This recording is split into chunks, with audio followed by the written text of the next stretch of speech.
Now turns to Part 2. Part 2. You will hear Joanne describing her home city of Darwin in Australia to a man called Rob, who hopes to go there. First, you have some time to look at questions 11 to 15.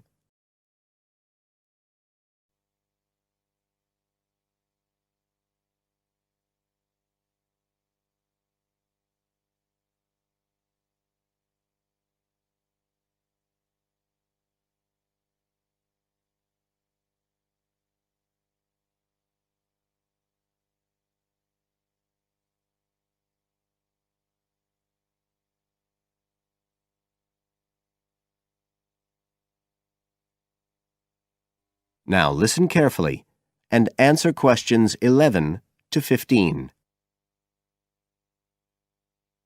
Joanne? Hi, you must be Rob. Nice to meet you. So, I hear you're planning to visit Australia. Yeah, and I really wanted to talk to you because I was thinking of spending some time in Darwin, and my sister told me you're from there. That's right. So, tell me about it. Well, where shall I start? Well, Darwin's in what they call the top end because it's right up at the northern end of Australia, and it's quite different from the rest of Australia in terms of cultural influences. In fact, it's nearer to Jakarta in Indonesia than it is to Sydney, so you get a very strong Asian influence there.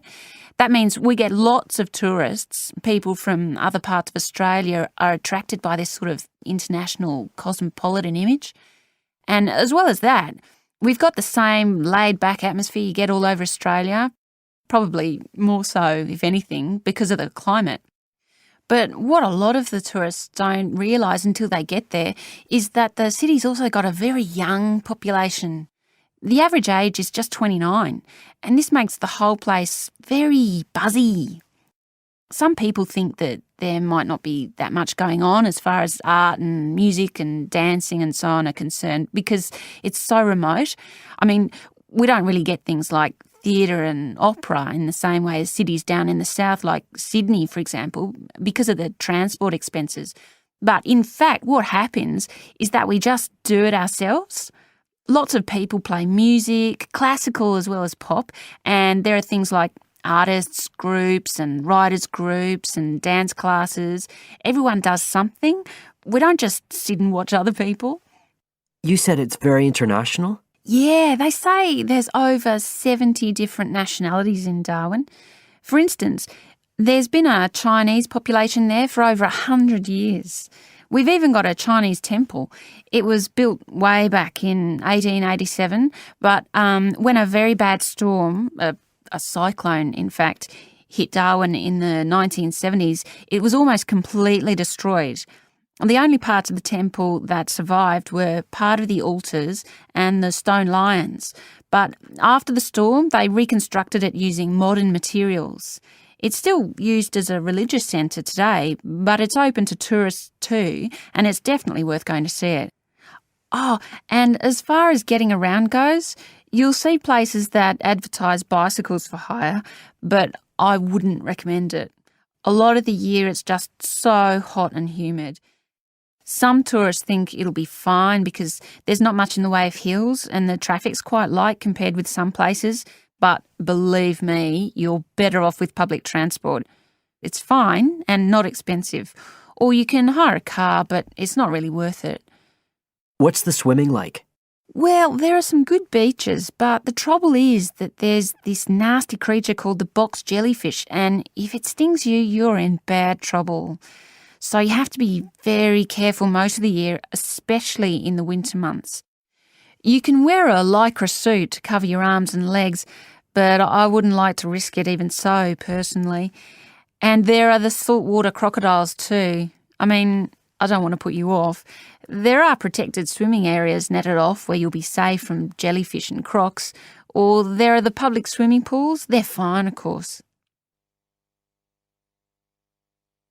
You now have some time to look at questions 16 to 20.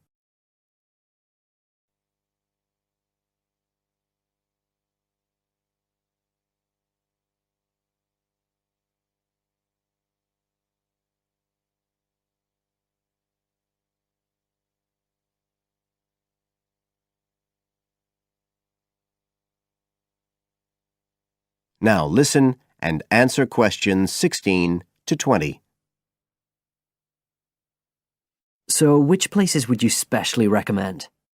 Well, one of the most popular attractions is called Aquascene. What happens is every day at high tide, hundreds of fish come in from the sea, all different sorts, including some really big deep sea fish. And some of them will even take food from your hand. It's right in the middle of town at the end of the esplanade. It's not free. I think you have to pay about $5, but it's definitely something you have to experience. Then, of course, Darwin has a great range of food. Being such a cosmopolitan place, and if you don't have lots to spend, the best place to go is to Smith Street Mall, where they have stalls selling stuff to eat. There's all sorts of different things, including Southeast Asian dishes, which I really like. You'd think there'd be plenty of fresh fish in Darwin, as it's on the coast, but in fact, because of the climate, it mostly gets frozen straight away. But you can get fresh fish in the restaurants on Cullen Bay Marina. It's a nice place to go for a special meal, and they have some good shops in that area too. What else?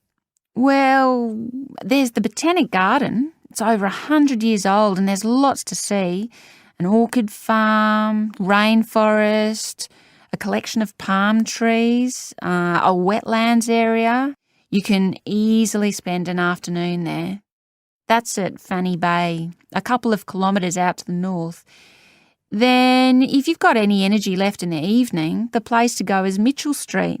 That's where it all happens as far as clubs and music and things are concerned. You'll bump into lots of my friends there. Talking of friends, why don't I give you some email addresses? I'm sure they wouldn't mind if you...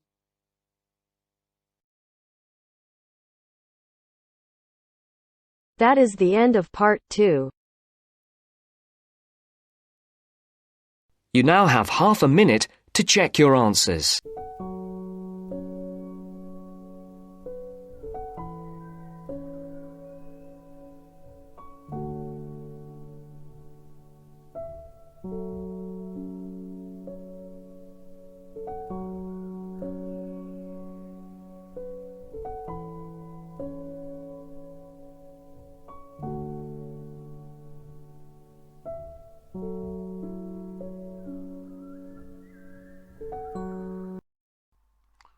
Hi, this is IELTS Bob.